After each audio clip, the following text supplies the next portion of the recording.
encore cette année.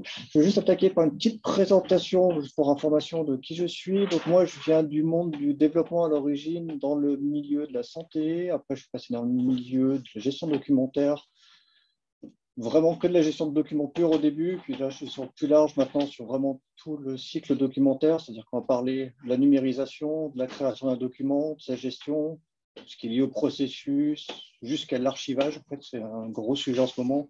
On parlait de l'archivage papier il y a quelques années, maintenant l'archivage du numérique. C'est un peu ce qu'on va voir aussi aujourd'hui. Donc voilà, plusieurs facettes de mon travail. J'ai fait développeur, architecte, chef de projet, maintenant je fais du conseil. Une vision assez globale de tout et surtout, j'ai un peu une ambivalence d'avoir le côté technique encore qui reste au fond de moi et le côté fonctionnel. Donc, je peux avoir une approche dans les ateliers que je mène avec voilà, tous les participants, que ce soit IT ou métier. Bonjour.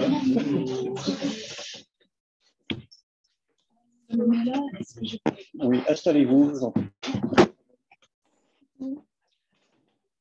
Donc l'agenda aujourd'hui, je vais vous présenter un petit peu la situation actuelle. On sort d'une période un peu spécifique quand même avec 2 ans de Covid. Ça a été un gros chamboulement dans beaucoup d'entreprises au niveau informatique. Je vais vous présenter les grandes tendances qui se sont dessinées ces dernières années et qui se dessinent encore maintenant. Après, je vais vous présenter la vision qu'on a, nous, un petit peu pour résoudre ce chaos numérique. Et surtout, comment je le mets en œuvre, moi, à travers ce que je fais aujourd'hui comme métier, donc mon métier de conseil. Je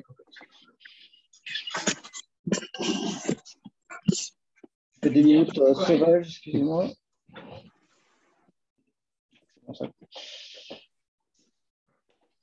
C'est pas forcément pratique hybride, c'est ce qu'on voit depuis un certain temps.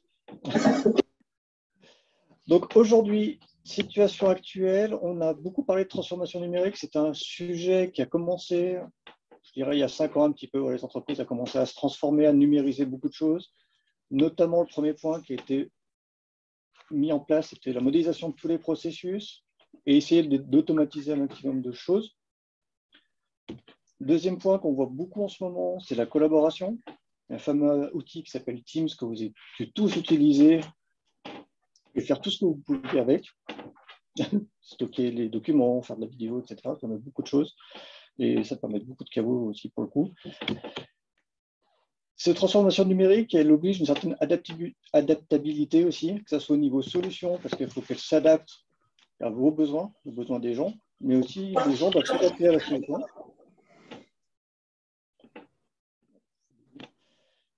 Donc, ça, voilà, il y a une double adaptabilité à avoir. Il y a aussi l'accessibilité, grand sujet ces derniers temps. D'un seul coup, on est obligé d'ouvrir des applications pour que les gens puissent accéder de chez eux. C'était déjà un sujet qui est en cours avec la mobilité, notamment. On demandait de plus en plus, il y a quelques années, d'avoir accès aux applicatifs sur un smartphone, de pouvoir accéder facilement à ces documents, d'avoir des mails, des choses comme ça. Donc ça, c'est quelque chose qui s'est beaucoup développé là, ces dernières années.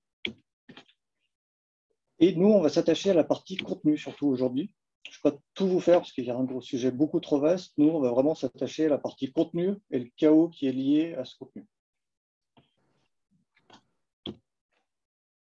Donc aujourd'hui, voilà une petite image, c'est un peu feu d'artifice. Là, ça a été 2 ans. On a mis en place plein de choses. Tout le monde a pu, je dirais, créer des documents, utiliser des outils divers et variés. Il n'y avait pas forcément ce qu'on appelle de gouvernance. Donc on n'indiquait pas forcément aux gens à quoi servait l'outil. On leur proposait un outil, on leur disait tu es à 100 km, bon courage à peu près. Voilà, c'était à peu près ça le mot. Il y en a qui ont essayé de bloquer les outils, ça a plus ou moins bien marché. Voilà, ça a été très dépendant dans les entreprises. Ça a provoqué vraiment une explosion de contenu là, depuis les 5 dernières années. Tout le monde produit beaucoup plus de documents qu'avant. Ce qu'on va voir, on parlait de quelques documents il y a une dizaine d'années, une vingtaine d'années. Maintenant, on a des outils, on a une facilité de créer des documents aussi.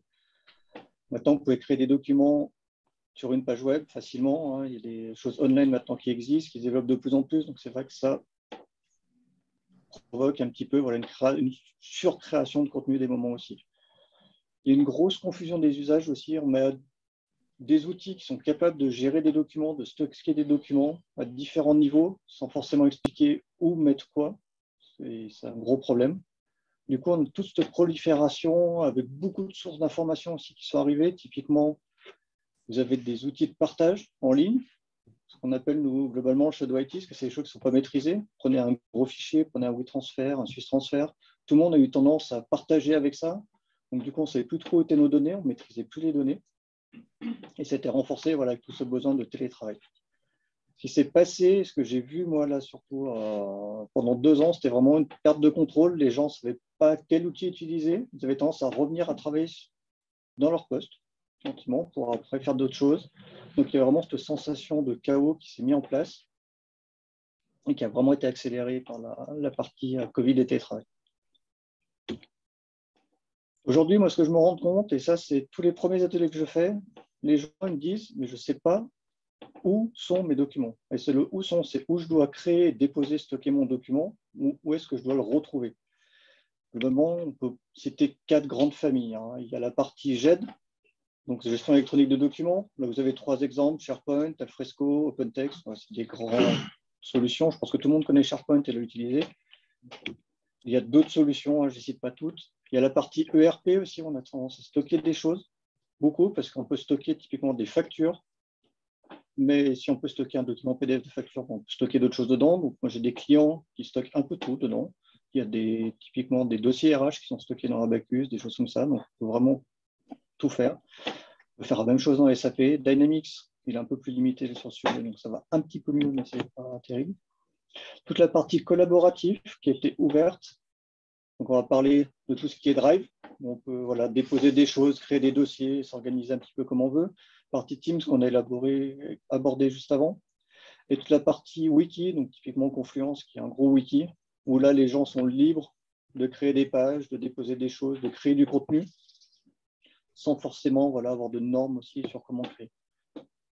Et même sur des sites normales, ce n'est pas forcément respecté. Et puis, on a toujours les lecteurs réseau, normalement, qui traînent à quelque part dans les entreprises. Donc, du coup, on a vraiment un satellite, on a beaucoup de choses, beaucoup d'outils où on est capable de stocker un document. Je prends un exemple simple. On a par exemple un service des finances, je vais prendre l'exemple des factures. Le service des finances, il va nous dire, moi, mes factures, je veux absolument les stocker dans le RP parce que c'est mon outil. Si je prends à l'opposé un chef de projet qui reçoit une facture, lui, il va avoir stocké dans sa GED, dans son système de fichiers, parce que la facture, elle est à son projet. Donc, du coup, soit on a un doublon, soit il y en a un qui décide, et en général, c'est Finance qui gagne. Donc, du coup, on met ça dans le RP. Par contre, les chefs de projet ne sont pas contents parce qu'ils n'aiment pas l'outil ERP. Utiliser un SAP, bon, ce n'est pas forcément idéal pour tout le monde. Quand on est dans la finance, très bien. Quand on est en dehors, c'est plus compliqué. Donc, voilà, il y a des gros soucis là-dessus et les gens ne savent pas trop. Donc, ils ont tendance à dupliquer. J'ai eu un autre client là récemment. Ils avaient plusieurs lecteurs réseau. Ils ne savaient pas où diffuser un document final. Donc, ils le copiaient dans tous les lecteurs réseau. C'était une solution comme une autre pour pallier. Voilà. C'était un télétravail, donc ils n'avaient pas trop le choix. Voilà, ils n'avaient pas les indications pour faire ça. Aujourd'hui, je vais vous faire un petit historique là, des tendances, de ce qui s'est passé en fait, sur les 20 dernières années, pourquoi on est arrivé à peu près à ce chaos-là. Au début des années 2000, on avait quelques milliers de documents. On avait des ordinateurs pas très puissants, je dirais. Il n'y avait pas forcément de maîtrise de l'outil informatique chez tout le monde. C'était pas fort. Ça commençait à bien se développer.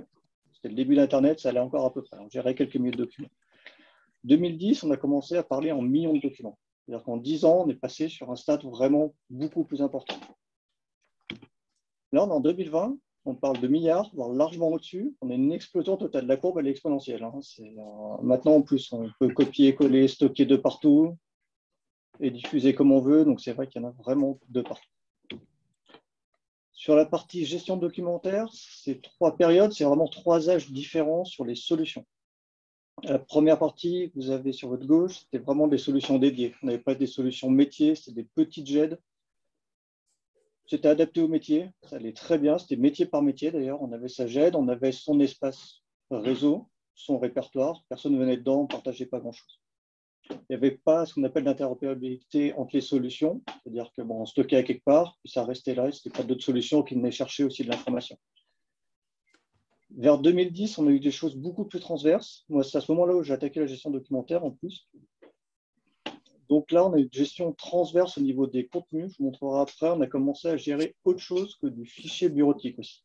On a géré de la vidéo, de l'image, du son. On a eu des solutions beaucoup plus adaptées à toutes ces choses-là. Ça vient aussi en parallèle avec l'explosion d'Internet. Les gens voilà, avaient beaucoup plus de choses, de visuels, donc ils ont eu besoin de ça aussi. Ça a révolutionné un peu cette partie-là. On a eu toute la partie gestion des modèles documentaires, donc tout ce qui est tempête, on a pu les gérer et mieux les gérer à ce moment-là. Et l'ajout des métadonnées pour qualifier un document, enrichir un document.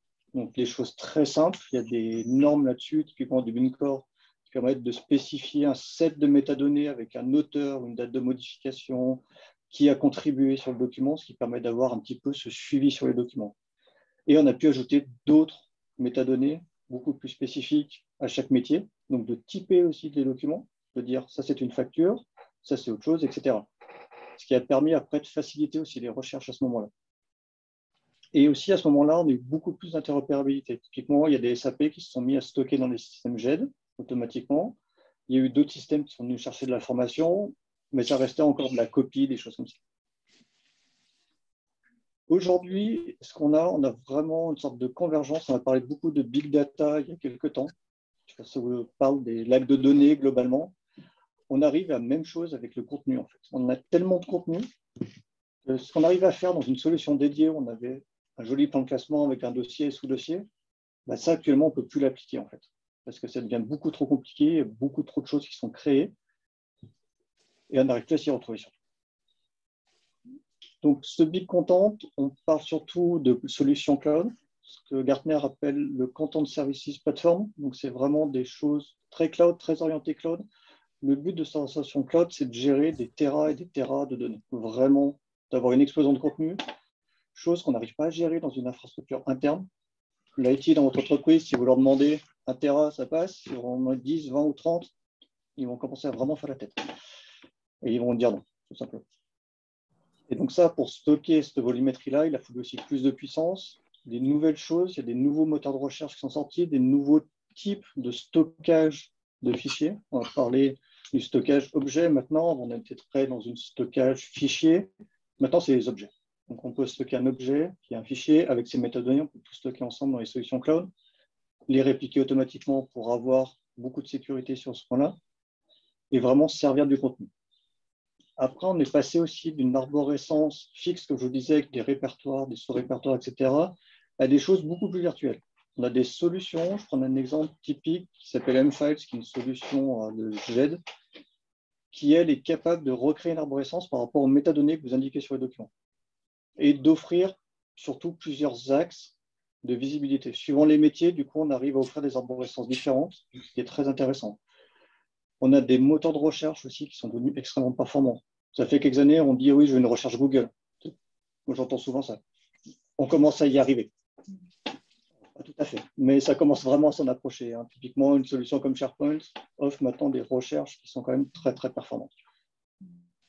On commence à avoir aussi de la recherche qui commence à être contextualisée, ce qu'on appelle tout ce qui est recherche sémantique, choses comme ça, du langage naturel. C'est des choses qui commencent à arriver. C'est plus ou moins au point, voilà, et ça demande vraiment énormément de puissance derrière. C'est pour ça que ça part dans le cloud, ces choses-là. Sachant que le cloud, ce qui est bien aussi, c'est que vous pouvez avoir un stockage hybride. Donc, si vous avez des choses importantes à garder chez vous, vous pouvez encore le faire. Voilà. Puis sur la recherche aussi, on a vu un autre phénomène qui est lié à tout ce qui est e-commerce. Quand vous allez sur un site de vente en ligne, typiquement, vous avez votre fameuse barre pour rechercher normal. Et après, vous avez des filtres qui apparaissent, qu'on appelle des facettes. Et ça, c'est des choses maintenant qu'on aperçoit de plus en plus dans les GED et qui aident franchement beaucoup à rechercher les documents par rapport aux métadonnées. Justement, ça va vous dire, vous avez tapé tel mot, j'ai trouvé 5 documents qui correspondaient, cette métadonnée-là, 6 qu'on celle-là, etc. Donc, ça permet d'affiner au fur et à mesure, ce qui facilite un peu ça, pour gérer vraiment cette masse de documents. Sur les solutions, si je reviens un petit peu sur l'historique, en 2000, on avait vraiment ce qu'on appelait une GED. La gestion électronique documentaire, c'était basique des lecteurs réseau et des fameux intranets qui commençaient à apparaître aussi. Avec des pages, je ne sais pas si vous vous souvenez à quoi ça ressemblait à l'époque, mais si vous y retournez, ça fait vraiment peur. C'était le début, quoi. Global. Après, on est passé en 2010, qu'on appelait le content management, donc gestion de contenu. Ce qui est important, donc il y avait les ECM, partie workflow qui ont été mis en place, vraiment gérer typiquement un workflow de validation, chose très simple, mais de pouvoir faire passer dans un circuit documentaire, s'affecter des tâches. La recherche, voilà, qui est améliorée, métadonnées que je vous disais tout à l'heure. La partie de DAM, donc c'était vraiment le traitement des images et des vidéos. Le son n'est pas trop rentré dans cette catégorie-là, c'est pas assez visuel en fait, mais ça le traite aussi. Et puis l'intranet a commencé à être remplacé par un wiki. L'intranet était très figé parce que c'était quelqu'un, il y avait un webmaster globalement qui s'en occupait. Le wiki, par contre, tout le monde pouvait contribuer dedans. Ça a commencé à engendrer beaucoup de problèmes, globalement. Maintenant, on parle de management de l'information. Vous voyez, il y a vraiment trois stades. Document, contenu, maintenant on est dans l'information, parce qu'en fait, c'est non seulement des fichiers qu'on traite, mais c'est plus que du fichier bureautique. On est capable de traiter vraiment des données massives qui sont plus ou moins structurées. Donc, c'est vraiment de l'information, avec des solutions comme le Drive, le CSP, Content Services Platform, que je vous ai dit avant. Tout ce qui est collaboration, on parle de Digital Workspace aussi, beaucoup en ce moment. Le Teams, le Google aussi, ont des choses là-dedans. C'est un ensemble de solutions qui vous permettent d'interagir avec tout le monde et de collaborer beaucoup. On parle, comme je vous disais, de big content et surtout beaucoup d'intelligence artificielle en ce moment. L'intelligence artificielle, dans le contenu, ça commence. Désolé, il y a des voitures qui font du bruit chez vous. Il y a l'intelligence artificielle compliquée, c'est très applicable sur des choses. Par exemple, on est très bien capable de reconnaître un chat dans une image, un chien. Après, extraire, savoir si c'est une facture, si c'est un autre type de document, ça commence à être plus compliqué. Mais c'est des choses qui commencent à apparaître. On a une forme, on peut entraîner les solutions avec des modèles notamment, ce qui permet de contrer un petit peu ça. Mais typiquement, si vous mettez votre document chez Google ou chez Amazon, il sera capable de vous dire c'est une facture de telle personne. Ça, c'est des choses qu'il va falloir entraîner, des choses comme ça. Ce n'est pas aussi magique qu'on le prétend. Ce qui est important, ce que vous voyez en bas, c'est à peu près le nombre de serveurs qu'on avait. Alors, c'est très imagé. Au début, on en avait très peu. On a doublé en 2010. Maintenant, on n'est pas x4, on est plus x10, x20, x100 en nombre de serveurs. Ça devient vraiment très, très impressionnant. Et puis le cloud, on ne sait pas trop ce qu'il y a derrière, mais on a nos données qui sont disponibles, donc c'est bien. Donc aujourd'hui, ce qui s'en dégage, c'est qu'on a quand même un certain paradoxe. On nous parle surtout de gouvernance dans toutes les entreprises. On nous dit, je veux gouverner mes informations. Mais en même temps, on a une explosion de contenu. Je ne sais pas si vous avez essayé de gérer un petit nombre de contenus, c'est bien. C'est comme gérer un petit groupe de personnes. Tout va bien. Vous gérez 10 personnes, ça se passe pas bien. Vous en gérez 100, compliqué. 1000, c'est très compliqué. Là, on parle de millions à gérer. Donc, c'est comme si vous aviez à gérer un pays, en fait, globalement. Donc, voilà, c'est quand même beaucoup plus compliqué. L'avantage, c'est qu'on peut cibler, par contre, le périmètre de gouvernance dans le monde documentaire. Donc, du coup, il va falloir accepter un peu une partie de chaos. Ce que je vous montrerai après, on a deux cibles, vraiment une cible où on va concentrer la gouvernance, on va s'assurer que ces informations-là, elles sont stockées au bon endroit, elles sont bien renseignées, que tout le monde est capable de les retrouver. Et puis le reste, on va le laisser un petit peu en chaos, ça va être de la collaboration, ça va être de la construction au jour le jour. Et puis on va sortir certaines informations quand on en aura besoin. Comme je vous disais, la volumétrie est vraiment exponentielle. Je ne sais pas où on sera dans 10 ans, mais en l'espace de 20 ans, c'est vrai que les contenus, moi, quand je vois le PC que j'avais en 2000, que j'avais en 2010, que j'ai maintenant, c'est juste impressionnant l'écart. Et la volumétrie, elle a suivi pareil, la puissance de calcul, ça suit pareil. Donc voilà, pour l'instant, ce qui se passe, c'est qu'on a une convergence data et contenu. Donc bientôt, on va avoir, je ne sais pas combien, des lags vraiment de contenu, pas que de data en fait. Donc, comme je vous disais, il y a le stockage d'objets, il y a les moteurs de recherche qui sont très performants là-dedans, qui ont beaucoup progressé ces dernières années. Surtout, maintenant, on cherche vraiment à contextualiser la recherche. On s'est rendu compte que tapant des mots dans une recherche, ça ne suffisait pas. Il faut peut-être se baser sur j'ai travaillé sur tel type de projet avant, tel type de document, et d'essayer de retrouver des choses qui sont liées à mes habitudes, en fait. Donc ça, c'est des choses qui commencent à apparaître. Ça commence à plutôt pas trop mal marcher, donc c'est assez intéressant. Et ça, c'est lié aussi en grande partie à la partie intelligence artificielle qui va vous permettre, comme je vous disais, d'automatiser cette indexation. Vous allez apprendre à des intelligences artificielles à reconnaître vos documents. Pour certains types de documents, ça se fait bien. On va parler d'extraire, on parlait beaucoup d'OCR il y a quelques années sur la numérisation, donc d'indiquer des zones où l'ordinateur pouvait chercher du texte. Donc c'est là on arrive à extraire que c'était une facture avec tel numéro de tel fournisseur, etc. Maintenant, c'est des choses qu'on arrive à faire apprendre directement Et la solution, l'intelligence, après, elle extrait automatiquement. On lui donne une facture, elle s'habitue, il n'y a pas de souci. Ce qui vous facilite beaucoup la recherche. C'est-à-dire qu'on n'est plus aussi à indexer vraiment tout le contenu du document. On peut indexer que certaines zones.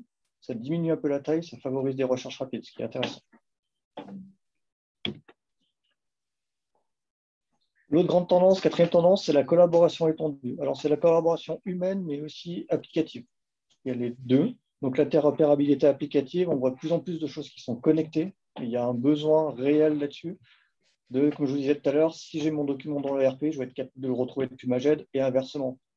Parce que voilà, chacun a ses habitudes. Les outils ne sont pas faits pour tout le monde. Ils sont bien ciblés sur certains métiers. Il ne faut pas croire qu'un outil va être magique et répondre à tous vos besoins. Désolé, ça n'existe pas. Hein. Il faut bien adapter les choses. Et interorganisation, alors on va surtout avec Teams, avec des Google Workspace, des choses comme ça, c'est vraiment développer, avoir un répertoire commun. Parler de répertoire, là, parce que ça, on revient sur un répertoire de stockage commun où les gens peuvent contribuer dedans, que vous soyez n'importe où, chez vous, dans une autre entreprise, au bout du monde. C'est des choses voilà, qui sont apparues, qui se développent beaucoup là, ces dernières années. Le dernier point, c'est le cloud, mais un cloud maîtrisé maintenant. Au début, on avait tendance à partir dans le cloud, à dire c'est génial, on va tout sortir. Maintenant, on cherche à externaliser des choses voilà, qu'on peut faire, qu'on sait maîtriser, et surtout avec beaucoup de sécurité. On le voit surtout côté suisse. Alors, je sais qu'il y a des gens, c'est pour ça que je dis côté suisse, il y a des gens qui viennent d'ailleurs, dans la conférence. On demande énormément de sécurité. La première règle en Suisse que je vois, c'est je veux que mes données soient en Suisse et pas ailleurs. Et la deuxième règle, c'est je ne veux pas qu'elles soient chez les Américains. Parce que les Américains ils peuvent venir voir même si les données sont en Suisse. C'est le Cloud Act, donc voilà, ça fait partie des deux choses qui sont très importantes. Et sécuriser aussi les accès, parce que les gens, globalement, ils mettent dans le cloud, mais ils ont quand même assez peur de ce qui se passe, qu'ils se disent oui, je mets sur un disque dur, mais il y a peut-être 1000 autres personnes sur le même disque dur qui ne sont pas dans mon entreprise. Donc, ils veulent s'assurer que ça soit sécurisé. Et ça, il y a énormément de normes qui sont sorties. Il y a beaucoup de choses qui sont encore en cours. La liste vraiment commence à être très longue au niveau normes. C'est compliqué sur européen aussi. Voilà, on a fait un petit topo là, de tout l'historique, je dirais, des tendances ces 20 dernières années dans le monde documentaire. Je fais partie de personne. Côté vision, maintenant, je vais vous montrer un petit peu notre vision qu'on a dans mon entreprise, que j'ai aussi, qui est notre vision. Est-ce que c'est la meilleure? Est-ce que c'est pas la meilleure? Ah, monsieur Olivier, une remarque. Si vous voulez vous prendre la parole, vous pouvez directement, hein, je vous en prie.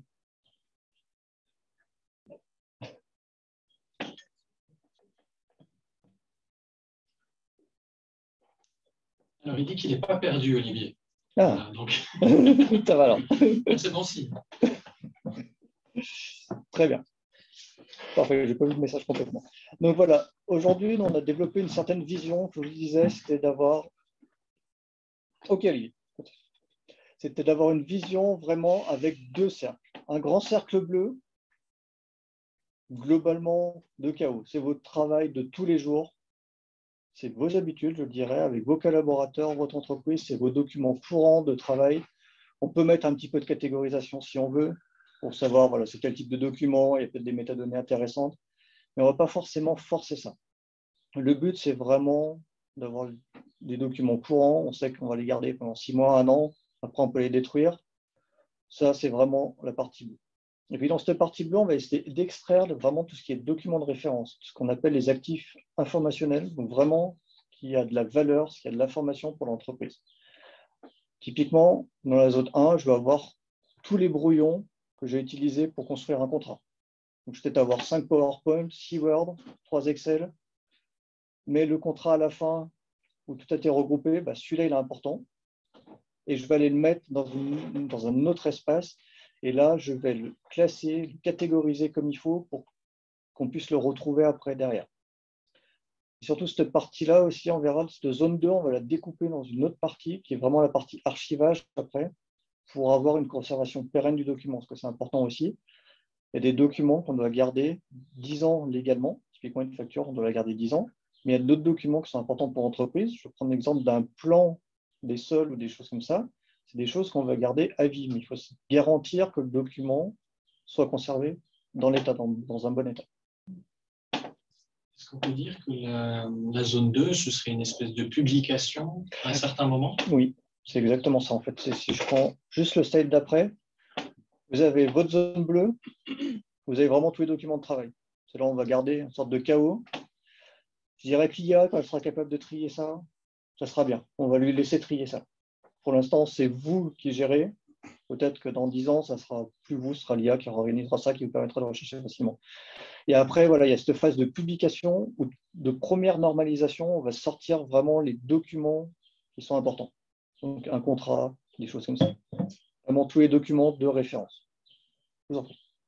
Ça me fait penser à un cycle de vie de documents, un cycle de vie de... C'est exactement. C'est le record management avec la partie courante, partie records, et puis ensuite archivage historique. C'est tout à fait sûr. C'est ce cycle de vie-là. Donc voilà une partie document de référence et une partie archivage, comme le disait monsieur, avec vraiment l'inversement. Là, c'est vraiment des actions, c'est automatisable, mais ce n'est pas souhaitable pour l'instant, parce qu'on n'archive qu'une petite partie. Le problème, c'est que si on commence à automatiser, on va retourner dans le bleu, en fait, parce qu'on va tout pousser, puis on ne va plus chercher à vraiment savoir ce qu'il y a de la valeur ou pas.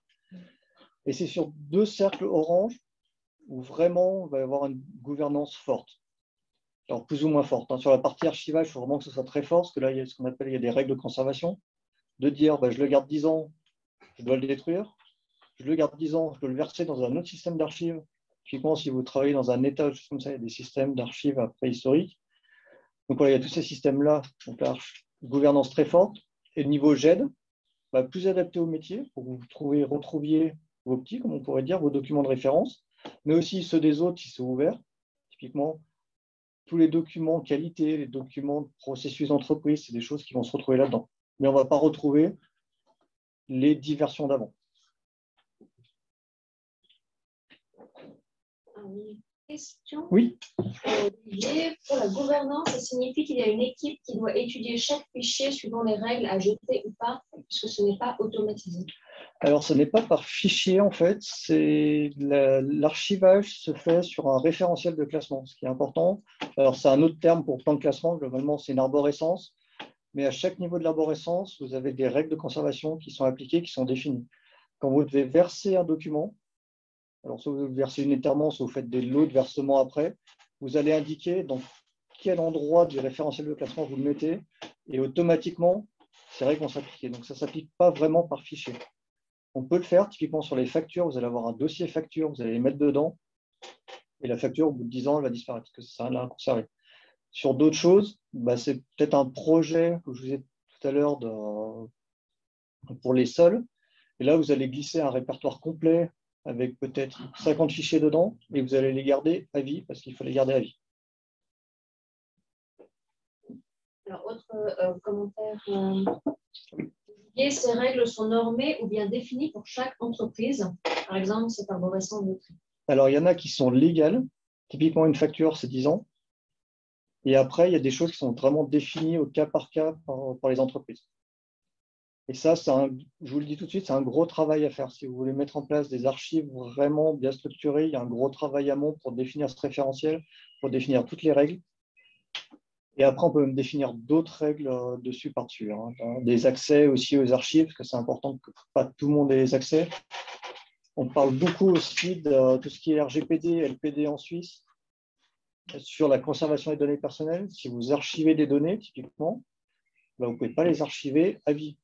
Et c'est là où on applique des règles qui sont imposées en fait après derrière. Mais ça dépend vraiment des contextes, des choses comme ça.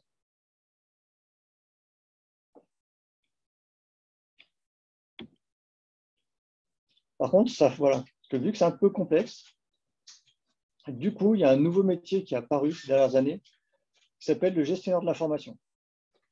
Donc, le gestionnaire de l'information, lui, il a pour but principal d'avoir ce référentiel de gouvernance, ces politiques de gouvernance. Il y a un petit écho. Et du coup, il a ce rôle central vraiment de diffuser cette politique de gestion de l'information. C'est lui qui a les clés et c'est lui qui doit le diffuser à toute l'entreprise. Un gros manque qu'on a eu quand on arrive en télétravail, c'est qu'on a imposé des règles, mais globalement, on les diffusait en envoyant un mail. Mais personne ne s'assurait derrière que c'était bien fait. Ben, cette personne-là, lui, il est là pour s'assurer que les services métiers ont bien ces règles. Il est aussi là pour s'assurer que les solutions informatiques sont bien utilisées et comme elles doivent être utilisées. On n'utilise pas d'autres choses. Donc, il a vraiment cette règle, ce rôle, je dirais, de chapeauter un petit peu tout ça et de surveiller. Mais pas que, parce qu'il doit aussi élaborer. C'est ça qui est important. Donc, il a un peu un rôle double. Un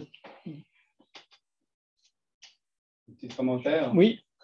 Parfois, je pense qu'on redécouvre le code parce qu'il y a beaucoup de ces règles qui existent dans les sciences archivistiques.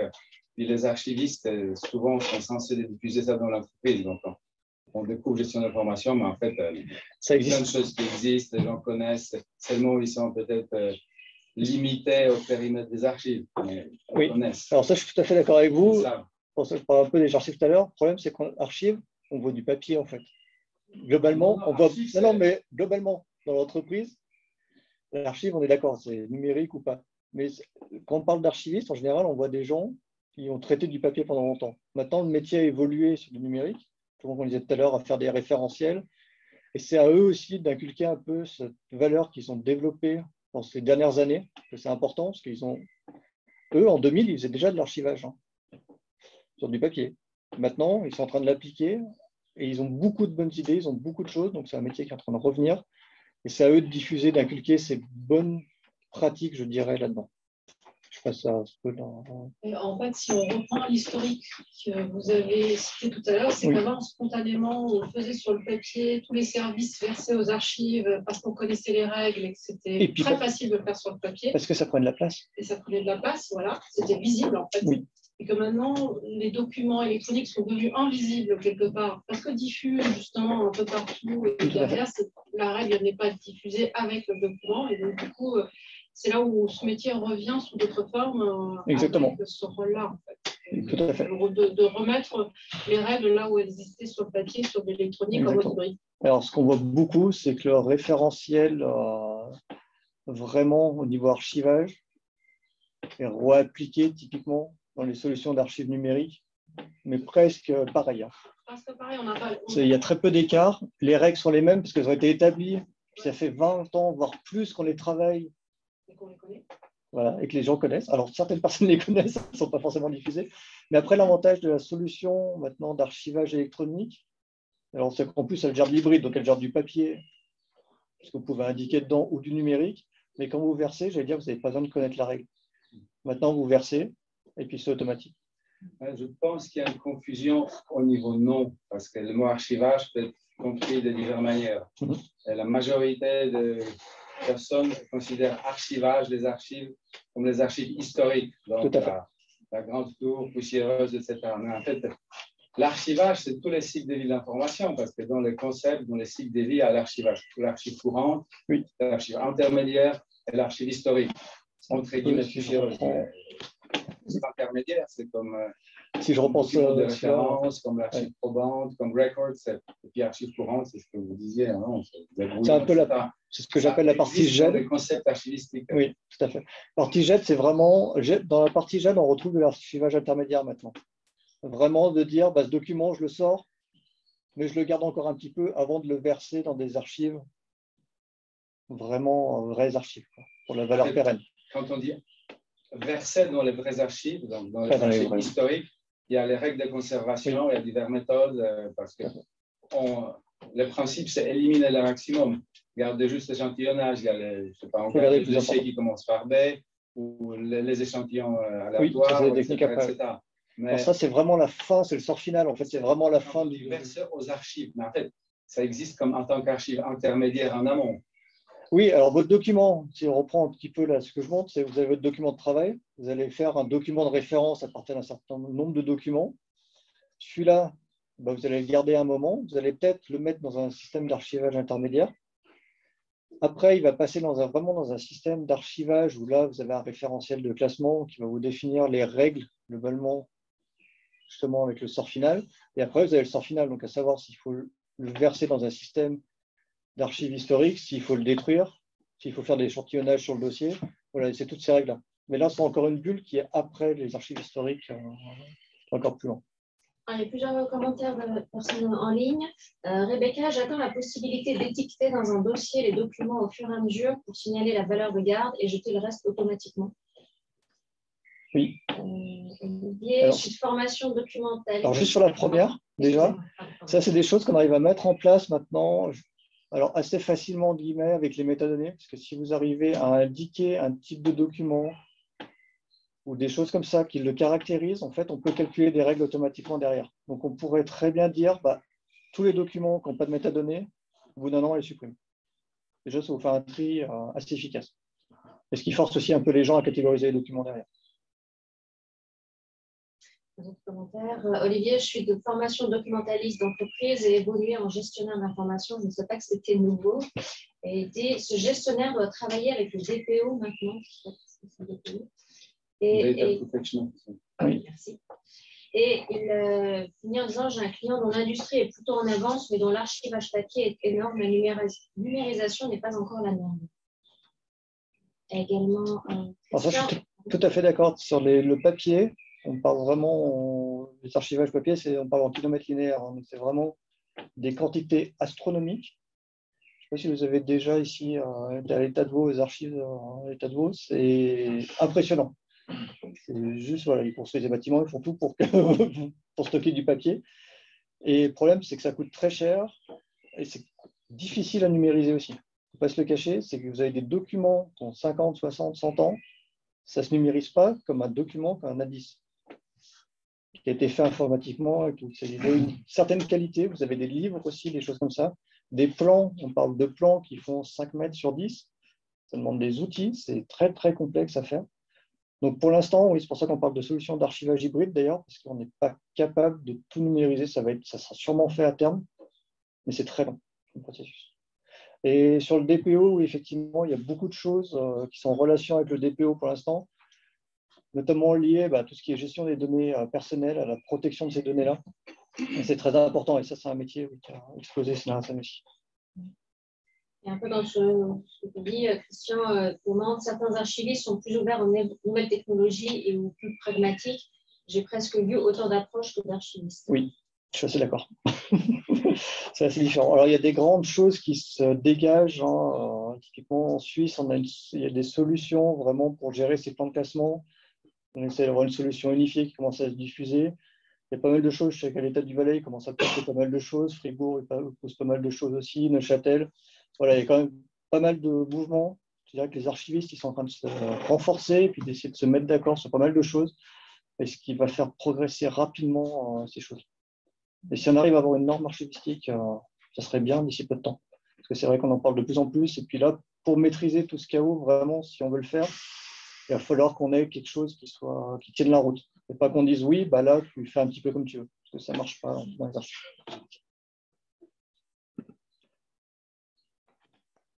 Bon, on va un peu plus loin. On était sur la gouvernance d'information, du coup. Sauf s'il y a d'autres questions vers Thomas. Moi, je fais juste un petit numéro avec plein de commentaires. Ouais, donc gestion d'information. Il y a plusieurs parties sur la gouvernance d'information. Il y a tout ce qui est vraiment au niveau pilotage gouvernance. Donc, de définir, d'avoir une roadmap, d'essayer de s'y tenir, ce qui est compliqué en solution informatique.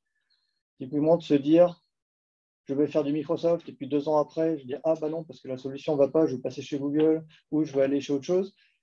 Tout le monde l'a à peu près vécu, parce qu'il y a le directeur qui a changé, il y a des choses comme ça, il y a des affinités. Voilà, le but, c'est d'avoir une roadmap. Dans mes études, on fait des roadmaps 3, 5, 10 ans, pour essayer d'avoir une vision la plus large possible. Bon, sur 10 ans, je ne vous garantis pas le résultat non plus. Sur 5 ans, beaucoup plus facilement.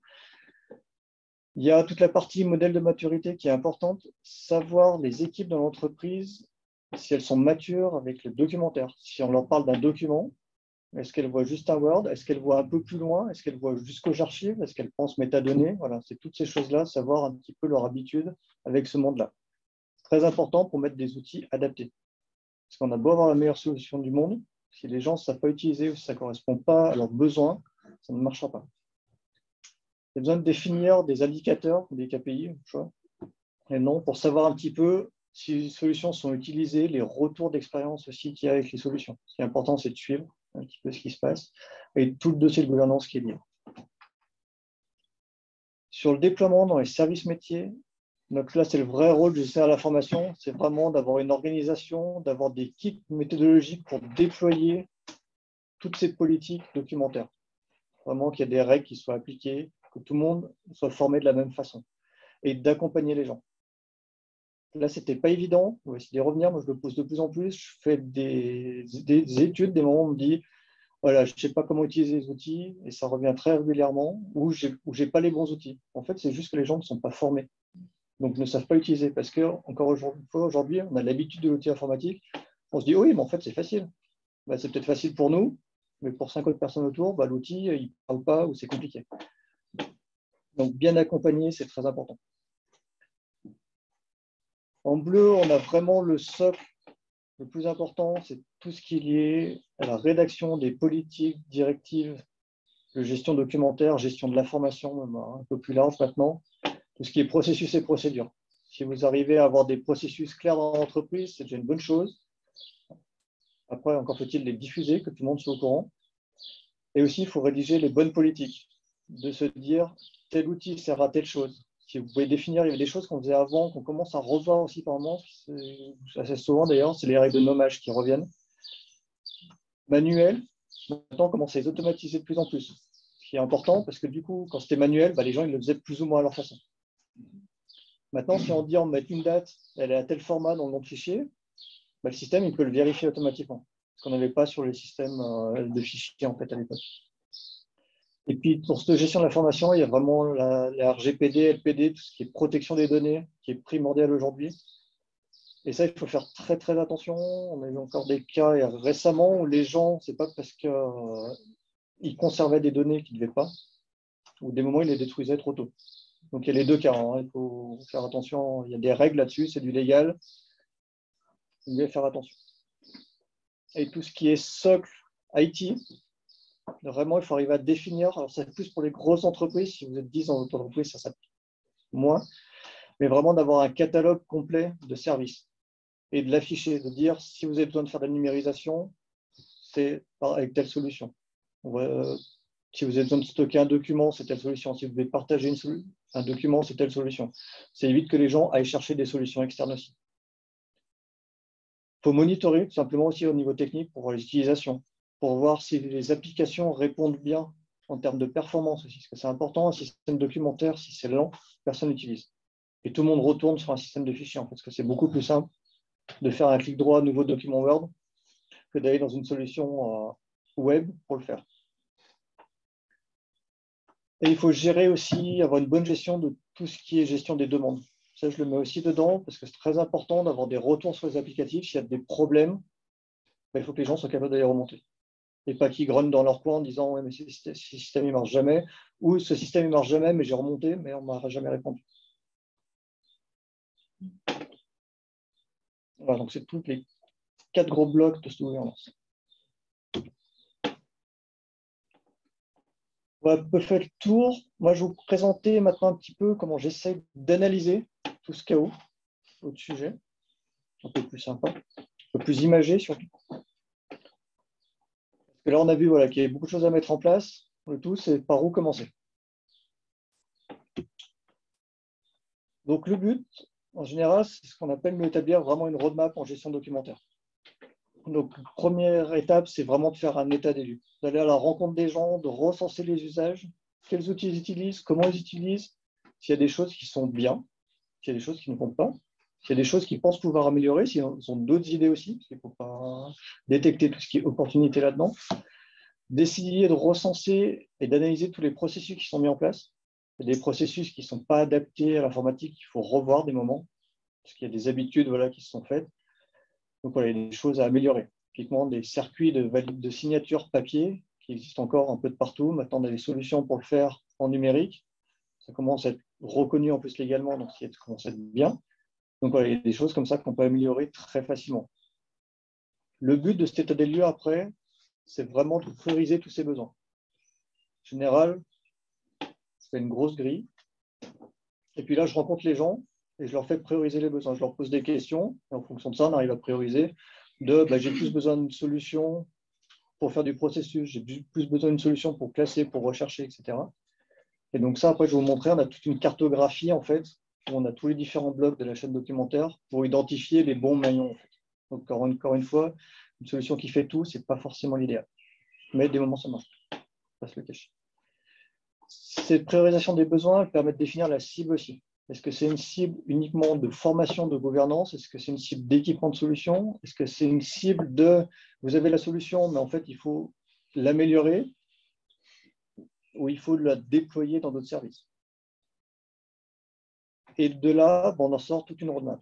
C'est-à-dire qu'on essaye pas de faire un big bang, parce que ça ne marche pas, donc on essaie de s'adapter un petit peu à la maturité de tout le monde, de faire les plus pressés, ceux qui ont plus envie parce qu'en premier.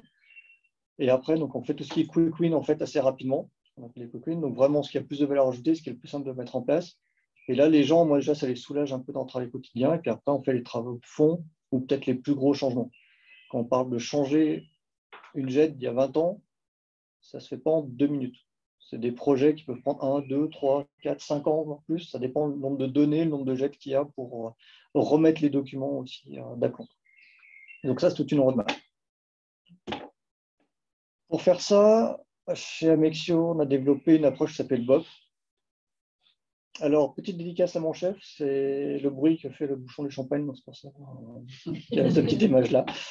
Et normalement, à la fin, on débouche le champagne quand on arrive à la 5, ou pas très loin, parce que déjà, on a fait une bonne analyse. Donc, le but, 5 étapes, cartographier la chaîne documentaire et analyser la maturité. Donc, vraiment de voir les solutions qui sont utilisées aux différents stades. Je vais vous présenter la cartographie juste après. Analyser la maturité des gens au niveau documentaire, très important. Après, on passe au recueil vraiment des attentes et des besoins métiers. Donc ça, c'est le premier, c'est le B, donc pour besoin. Ça soit au niveau métier, mais aussi IT. Il est important de concilier les deux. On a trop souvent des projets que IT ou que métier qui sont abandonnés parce que ça ne correspond pas d'un côté et de l'autre. Le but de ça, c'est de définir un certain nombre d'opportunités, qui est le haut. Donc, définir des orientations. On va repérer qu'il y a tel besoin. Par exemple, il y a un besoin de numérisation. L'opportunité, c'est est-ce que c'est juste un équipement ou des choses comme ça. Mettre en place une solution. Et de là, on va sortir. Donc, on aura peut-être 20 opportunités. Alors, 200 besoins, 20 opportunités pour faire 2-3 projets à la fin. Donc, d'établir une feuille de route et surtout qui soit cohérente avec les moyens de l'entreprise, avec sa vision aussi. Très important. Globalement, au jour le jour, moi, je ne suis pas affilié à un éditeur. Je le dis, c'est pour ça que je vous en ai présenté plein. Il y en a plein. Je sais qu'il y a même des concurrents à moi qui sont dans la séance, qui m'ont contacté pour me dire qu'ils venaient d'ailleurs, donc il n'y a aucun souci là-dessus. Donc voilà, c'est des choses, je n'ai pas d'affinité précise avec des solutions. Je suis vraiment là pour aider les gens, pour leur trouver des solutions qui correspondent à leurs besoins. Pour ça, alors, on a une cartographie globale, vraiment de toute la chaîne documentaire. En haut, la plus transverse, c'est vraiment la gouvernance. Donc là, sans solution, c'est vraiment juste de bien gouverner l'information. C'est des besoins qu'on voit souvent, qui sont mal maîtrisés, qui sont de la gouvernance qui est mal faite ou mal diffusée. À gauche, on retrouve tout ce qui est en entrée. C'est-à-dire qu'il y a la partie authoring, composition. Typiquement, vous prenez un Word, vous prenez de l'OpenOffice pour créer vos documents. Il y a d'autres moyens. Et vous pouvez aussi avoir en entrée tout ce qui est numérisation.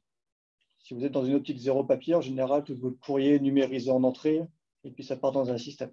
Ça, c'est vraiment l'entrant.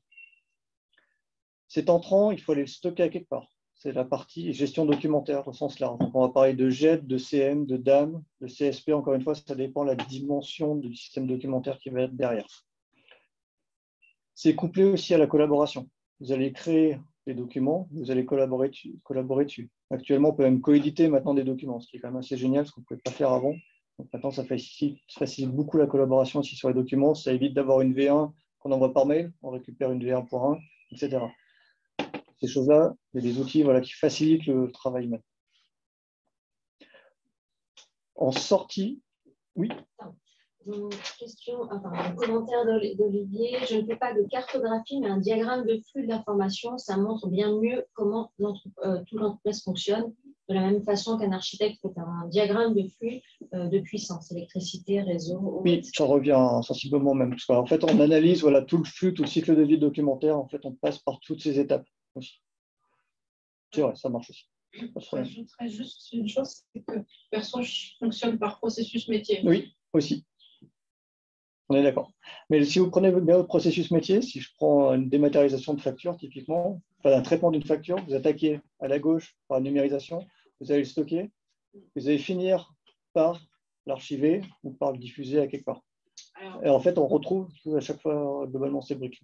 Je vais plus loin, c'est qu'au-delà de la facture, je prends le purchase to pay, c'est-à-dire de la commande au paiement, et on n'a pas que les factures dans ce processus. Tout à fait, je prends un exemple simple. Alors, il y a des processus très complexes. Facture, en général, il marche bien parce que c'est un des processus les plus simples à mettre en place et puis à comprendre pour tout le monde, parce que c'est quelque chose qu'on reçoit, que tout le monde reçoit, que tout le monde a numérisé, que tout le monde a traité, finalement, tout le monde a déjà vu. Mais je suis d'accord avec vous, il y a des processus beaucoup plus complexes. Et il y en a qui restent souvent à certaines étapes avant de passer à d'autres.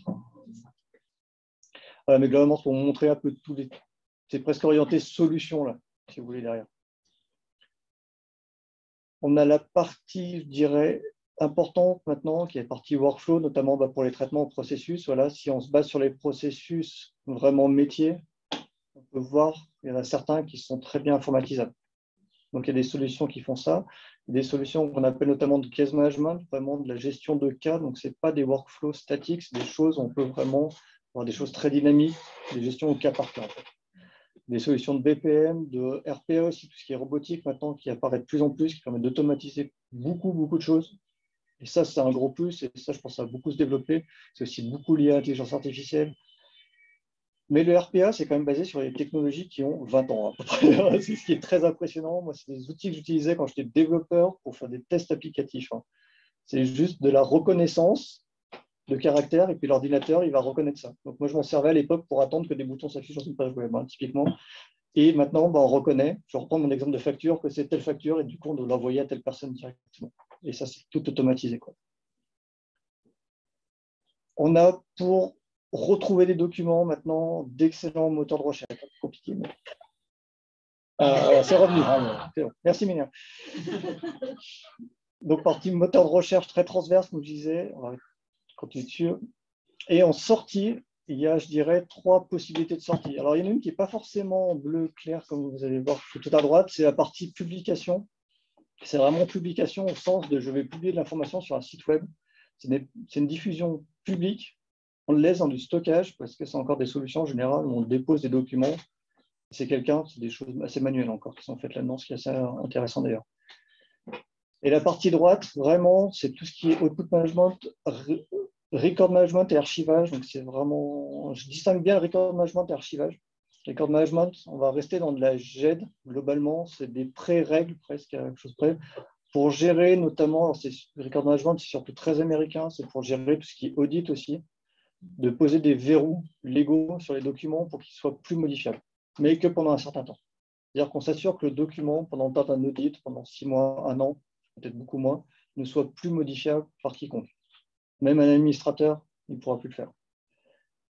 Ça, c'est vraiment une partie record management. Archivage, ce qu'on appelle les systèmes d'archivage électronique maintenant, c'est vraiment de garantir la pérennité du document dans le temps. Donc, c'est du record management, mais beaucoup plus long. Et après, avec toutes les règles qui vont avec de destruction, comme on disait tout à l'heure, ou d'archivage à valeur historique.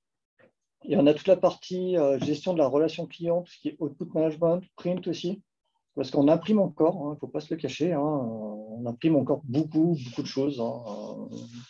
Bah oui, parce qu'à des moments, vous devez passer par une case qui refuse le numérique, tout simplement. Je vais prendre un cas d'un juriste. Et encore, ça commence à évoluer petit à petit, mais ils ont besoin de papier. Il y a encore peu de temps, je vais signer un bail pour une location, c'est du papier. Je l'ai signé numériquement quand même pour le réimprimer, pour le re-signer manuellement derrière.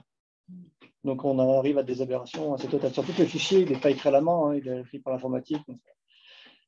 Donc, toute cette question de print aussi, de savoir ce qu'on en fait, de comment on gère le print, c'est important parce que des demandes, on ne se rend pas forcément compte des volumétriques qu'il y a derrière.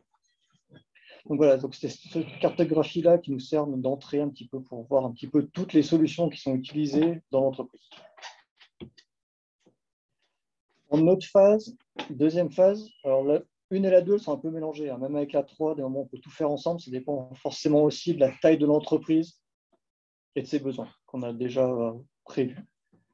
Le but d'analyser la maturité documentaire, c'est très important de savoir si vous avez des gens en face de vous qui sont conscients de ce que c'est un document, qui sont habitués à utiliser des choses, qui ont déjà défini leur processus, qui sont capables de s'organiser, qui ont fait de la gouvernance. Très important, on va adapter les outils en fonction de ça.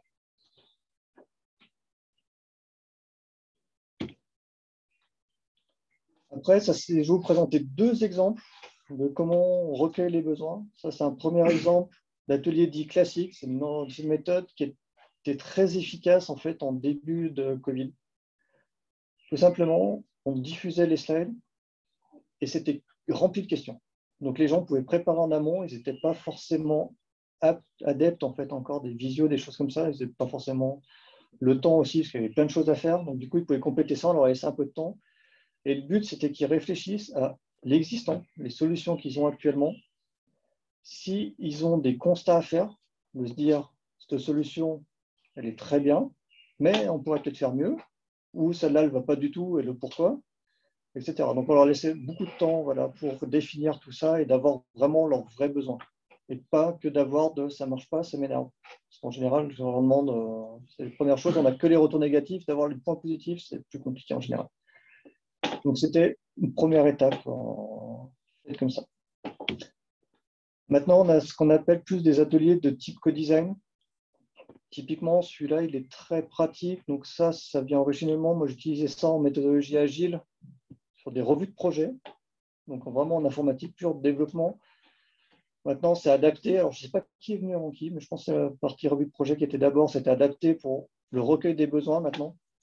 Ce qui est très pratique, c'est beaucoup plus convivial. Ça marche plutôt pas trop mal en visio, ça marche très très bien sur site parce qu'on peut faire un grand dessin de bateau. Déjà, ça plaît à tout le monde, puis les gens ils viennent coller des post-it et c'est très sympa à faire. On sort beaucoup plus d'informations que dans le premier type aussi d'atelier parce qu'on arrive à mixer aussi beaucoup plus les gens, les différents gens qui ne se parlent pas forcément entre eux, ça ouvre beaucoup plus la conversation. Le but, comme d'habitude, c'est d'identifier les peines et les manques, donc ce qui ne va pas, ce qui ralentit en fait, tout simplement, d'identifier tout ce qui va bien, ce qui peut faire avancer le projet, parce que c'est important, voilà, des moments. Alors ça peut être des choses, des solutions, ça peut être des personnes qui font avancer aussi, de dire, bah, moi, mon directeur ou le chef responsable informatique, il pousse pour avoir ça et c'est bien, donc c'est des choses que nous, on a besoin de savoir en entrée pour s'aligner aussi avec ça. Ce n'est pas que solution, c'est humain aussi. Et identifier tous les problèmes qu'il peut y avoir. Premier problème, ça peut être un problème de budget. On peut vouloir une Rolls-Royce, comme on pourrait dire, mais si on a le budget pour une Renault, c'est un peu compliqué. Donc voilà, une méthodologie très très efficace. Je pense que pas mal d'entre vous, si vous en avez fait, j'ai vu des oui derrière au fond de la salle qui l'utilisent. Voilà. Il y en a d'autres, c'est juste un exemple. Il y a des choses beaucoup plus complexes, beaucoup plus joueux, je dirais, enfin, beaucoup plus au format jeu, il y a beaucoup de choses qu'ils font. Le but à chaque fois, voilà, c'est d'avoir un maximum de recueil et d'avoir des bonnes attentes, des bons besoins. Toutes ces infos-là, ce que je fais après, j'en fais des principaux constats. Donc, sous 2 formats. En haut, vous avez un exemple assez simple. C'était un cas où il y avait vraiment beaucoup de besoins au niveau organisation, gestion de l'information. Ils étaient très outillés, mais mal formés derrière. C'est ce qui en est ressorti. Je vous le dis tout de suite. On a défini donc du coup des principaux constats. On a défini un certain nombre d'opportunités. Dedans, il y avait des circuits, notamment des workflows documentaires à mettre en place parce qu'il y avait encore pas mal de choses qui étaient faites. Les processus étaient très bien définis, mais pas forcément appliqués ou connus. Donc, du coup, voilà, il y a des choses qui étaient automatisables là-dessus et qui sont encore en train d'être mis en place. Celui du bas, beaucoup plus gros, donc c'est pour l'état de Vosges, je ne le cache pas. Là, ça a été un projet très très important. On allait voir 15 services, c'était très gros, des besoins très différents, sachant que l'État, ils sont à la DGNSI pour gérer tout leur catalogue de solutions. Donc eux, le but, ça a été d'établir sur quels besoins vraiment ils avaient. On n'est pas dans la recherche de solutions, mais vraiment on sait que cette solution existe, comment vous pouvez l'utiliser pour améliorer votre quotidien. Donc à chaque fois, on a priorisé ces choses-là, on a sorti des grandes thématiques pour vraiment faire des orientations. Ces orientations, ces opportunités notamment, on essaie de les prioriser. Comme je disais tout à l'heure, on essaie de faire les quick wins. C'est ce qui est tout en haut à droite, là, sur les deux carrés de gauche. C'est vraiment des choses simples à mettre en place et qui font beaucoup de valeur ajoutée. Typiquement, en bas, on a eu le cas de la valeur, des choses assez simples, entre guillemets, à mettre en place, c'était de mettre en place une jet. Ils étaient encore sur des systèmes de fichiers. C'était de l'anarchie totale, hein, je ne le cache pas. Parce que l'État, c'est un service particulier, mais c'est plein de petites PME. Donc, du coup, chacun travaille un petit peu dans son sens, et puis chacun avait ses droits, et puis du coup, il ne savait pas, donc il demandait des accès des droits, il ne savait plus qui avait accès à quoi, etc. Donc, ça, voilà, c'est les choses. Ils ont les outils pour le faire, c'est juste qu'ils ne l'avaient pas fait, qu'ils n'avaient pas la volonté, l'impulsion de le faire. Donc, c'est des choses voilà, qu'on a voulu mettre en place. Question de Olivier, faites-nous ça pendant une migration vers digital, avant, après, ou bien c'est complètement séparé? Avant, après, pendant. Typiquement, en haut, l'exemple, c'est MBC qui sont à Manche, c'est des transports que vous voyez souvent dans le coin avec les bus, les choses comme ça et les trains. Eux, ils avaient mis en place, ils ont ouvert tout ce qui est SharePoint et Teams à 15 jours du semi-confinement, pour info. Donc eux, ils étaient ultra équipés, sauf qu'ils n'ont pas eu le temps de former les gens. Donc ils nous ont appelés à peu près 6 mois après en nous disant il faut étudier parce qu'on a mis en place, c'est mal utilisé, on voit qu'il y a des problèmes, des choses comme ça, il faudrait voir ce qui cloche en fait. Parce que ça semblait simple à utiliser en fait, un Teams, très simple, sauf qu'au bout de 3-4 mois, ils avaient 50, 60 équipes Teams par personne. C'était juste l'anarchie totale, encore une fois, hein. Donc, parce qu'on a laissé les gens libres. Donc, voilà, ce qui était détecté, c'était un manque de gouvernance, un manque de formation globalement. Alors, c'est des choses assez classiques en fait, hein, qu'on rencontre tous les jours. Pas de honte d'avoir un problème de gouvernance, hein. C'est même bien de s'en rendre compte, c'est le plus important. Et puis voilà, eux, beaucoup de gestion automatisée des choses. Ils avaient commencé à mettre en place vraiment du zéro papier, à numériser donc tout leur courrier entrant. Mais après, les gens, ils avaient un espace SharePoint où tout le courrier entrant arrivait, et ils le retéléchargeaient, puis ils le redispatchaient un petit peu comme ils voulaient. Là, le projet, je vous le dis, on l'a mis en place hier, on l'a fait disons produit hier, pour info. Et du coup, maintenant, ils ont tout un circuit qui automatise tout ça en fonction de savoir quel type de document c'est. Ça, c'est fait du coup par une entreprise externe, une numérisation, qui va typer les documents, qui va dicter les infos. Et au moins, quand ça arrive dans l'espace, il y a des personnes qui sont déléguées et qui vont l'affecter directement aux bonnes personnes. On a mis en place tous les circuits de validation interne, de signature interne aussi des documents, pour éviter qu'ils aillent imprimer un courrier pour le signer, pour le rescanner. C'est un peu idiot. Voilà, toutes ces choses-là. Mais ça, c'est des choses, il faut aller voir les gens pour s'en rendre compte. Parce que quand on est tout en haut, en tant que directeur, c'est des choses qu'on ne voit pas forcément. Christian, le moteur de workflow, c'est du full SharePoint. En fait, derrière, ça a tout été mis en place avec Power Automate. Et la signature, c'est du Adobe Sign qui est derrière. Donc, c'est des signatures, en fait, vraiment de rien. Sachant qu'on peut le faire avec d'autres solutions que du SharePoint. Eux, ils étaient équipés, ils ont une volonté vraiment de s'équiper sur du Microsoft. Donc, on ne va pas leur mettre une autre solution qui ira à l'encontre de ça. C'est un petit peu dommage. Même s'il y a d'autres solutions qui feraient sûrement mieux le travail sur certains points. En bas, voilà, on a autre chose, c'est que là, ils avaient les solutions. Donc, on leur a vraiment fait une roadmap, un macro-planning sur 5 ans, de leur dire il faut attaquer par tel projet. Il faut aller voir aussi d'autres services qui ont déjà mis en place ces choses-là. Parce que ce qui est intéressant, c'est qu'on s'est rendu compte qu'il y avait un service juste à côté qui avait déjà fait l'effort de mettre en place ces solutions, mais c'était le palier en face, et donc du coup, ils ne se sont pas parlé. Donc du coup, aussi, c'est un peu de l'organisation à mettre en place. Il n'y a pas la DGNSI qui fait le... La DGNSI, elle fournit les solutions, en fait. Elle ne fait pas la transversalité? Non, moi, pas du tout, en fait, même des moments. En fait, s'ils n'ont pas de demande directe de l'utilisateur, ils ne vont pas aller leur proposer les choses. Il y a un catalogue qui est fait, où on vous dit telle solution fait de la numérisation, telle solution de servir pour stocker les documents, telle solution pour archiver. Mais si vous n'avez pas un programme derrière, une gestion de programme vraiment importante à l'État, vous ne pouvez pas arriver comme ça des génétiques en disant moi je vais faire de la numérisation, j'ai besoin de la solution. Il n'y a pas quelque chose pan-étatique, stratégie par exemple. Alors il y a de la stratégie ici parce que leurs solutions elles sont définies au niveau de l'État en fait. Donc après, suivant les besoins, quand vous avez un besoin de numérisation, bah, tout le monde va utiliser la même solution. Mais c'est technique, c'est pas.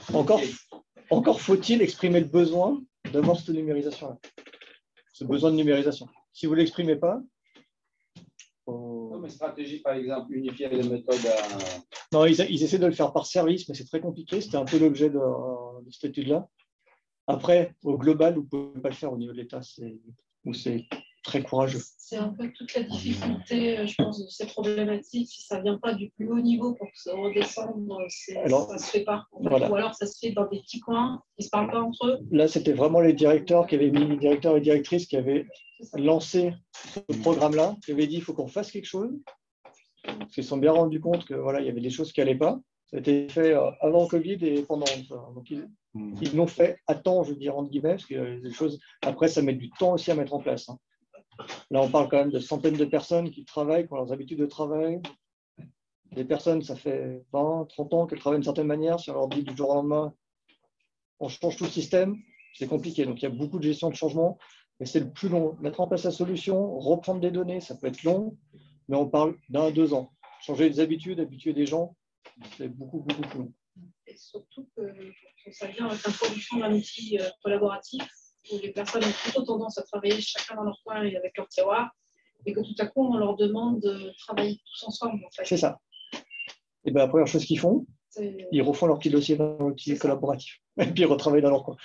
Et puis, à un moment, ils se rendent compte que, ah oui, mais en fait, on peut collaborer à plusieurs sur le même document, où tout le monde voit tout, parce que vraiment, c'est un peu le problème. Et derrière, c'est surtout une problématique de conduite du changement et de formation. Oui. Mettre l'outil, ce n'est pas le plus compliqué. C'est le gros point de chez MDC, c'était voilà, d'informer les gens aussi qu'il y avait des outils. Et de leur dire, bah, cet outil, on vous dit à quoi il sert en fait. On avait fait une cartographie, voilà, de dire bah, tel outil vous utilisez en tel cas. Typiquement, il y a eu beaucoup de gens qui utilisaient Outlook pour stocker leurs documents, parce que c'était pratique, parce que c'est leur outil de travail de tous les jours. Ils ont Outlook tout le temps ouvert pour gérer les mails.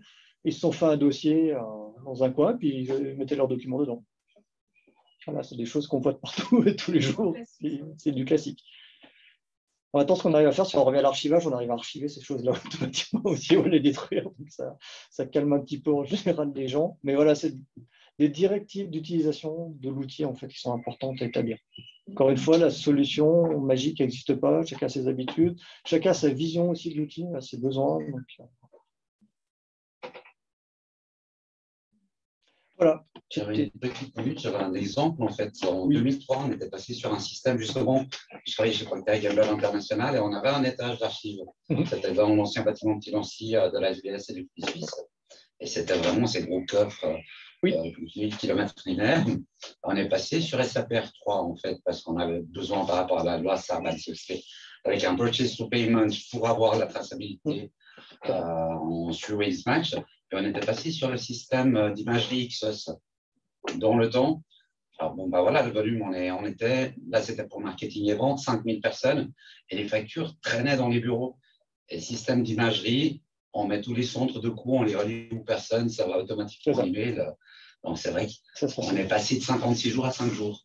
Si vous arrivez à automatiser tout ce qui est centre de coûts et choses comme ça, c'est génial après, parce que du coup ça diffuse. Parce en général, on reçoit, même là où vous parlez du papier, aujourd'hui on reçoit un mail. Typiquement, vous avez une adresse de contact.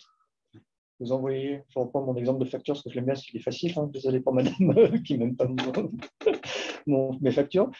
Mais voilà, si vous recevez un mail avec une facture, en général, la première chose que vous faites, c'est que vous allez chercher qui la remettre en fait. Et des moments, c'est pas évident en fait. Hein. Si vous avez automatisé pas mal de choses, et ce mail-là, il va être absorbé par un système de RPA ou autre qui va gérer ça tout seul. Et c'est vrai que par contre, c'est du gros travail en amont. Et là, après, justement, comme c'est avec ce système d'audit génial, ça veut dire qu'on double-clique sur la ligne de reporting et puis on voit la facture, les signatures derrière. Si vous arrivez à mettre la traçabilité en plus derrière et tout. On avait l'audit très complet. Après, c'est des gros projets. Et c'est des beaux projets parce que ça facilite vraiment la vie de beaucoup de gens. Ça fait vraiment gagner du temps. Ah oui, là, l'image et tout ce qui s'ensuit au niveau des termes de paiement. Et puis, voilà, c'est vrai que ça nous a énormément Oui, puis enfin, voilà, en fonction, même dans un domaine plus large, en fonction des métadonnées, vous êtes capable d'aiguiller en fonction de certaines métadonnées après les flux à telle personne, à dire il faut que ça soit revu par telle et telle personne, etc. Donc ça facilite beaucoup. Après, ça change vraiment les habitudes parce qu'on ne va plus voir le collègue d'à côté pour lui faire passer un papier aussi, ou lui envoyer un petit mail. Mais on voit des choses encore, moi je le vois, c'est des gens, même si les flux sont automatisés, ils envoient quand même des mails encore pour prévenir les gens. Parce que, je ne sais pas, c'est une habitude où voilà, ils disent j'ai vu la facture passer, est-ce que tu l'as bien reçue? Donc, ce qui est assez impressionnant, quoi. Mais c'est sympa aussi. C'est moins méchant que d'envoyer la facture par mail alors qu'elle a déjà été envoyée. Quoi. Parce qu'à côté, ils ont encore un outil qui envoie des mails automatiquement. Si. Mais bien sûr que si, c'est ça le problème, c'est que le processus documentaire, le workflow documentaire, lui, va envoyer un mail forcément à la personne qui a reçu le document. Donc, mais voilà, il y a des habitudes comme ça qui restent. Voilà, c'est tout pour moi. On a dépassé un petit peu. On va peut-être arrêter le partage. Du coup, je ne sais pas s'il y a des gens peut-être en ligne qui veulent prendre la parole plutôt que d'écrire un mot. N'hésitez pas à ouvrir votre micro si Minia vous a donné la possibilité. Sinon, je prends des questions. Ouais, ça marche, vous avez écrit un mot, si vous voulez peut-être prendre la parole.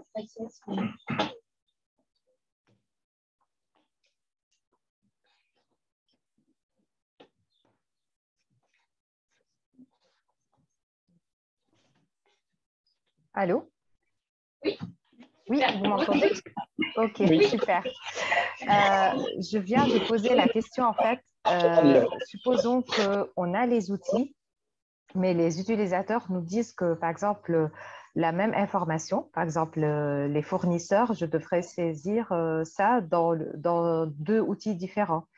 Le premier outil, c'est pour gérer, par exemple, la facturation et le deuxième, c'est pour gérer, par exemple, l'information concernant les projets liés à ce fournisseur. Donc, c'est vrai qu'aujourd'hui, on ne peut pas avoir un outil qui peut faire tout, mais comment gérer ces cas où on a aujourd'hui sur le marché une multitude d'outils et on ne sait pas vraiment comment centraliser toute l'information dans un même outil pour qu'on n'aura pas ce cas que les utilisateurs devraient à chaque fois saisir la même information et au final, on se trouve avec une information perdue, que voilà, c'est mal organisé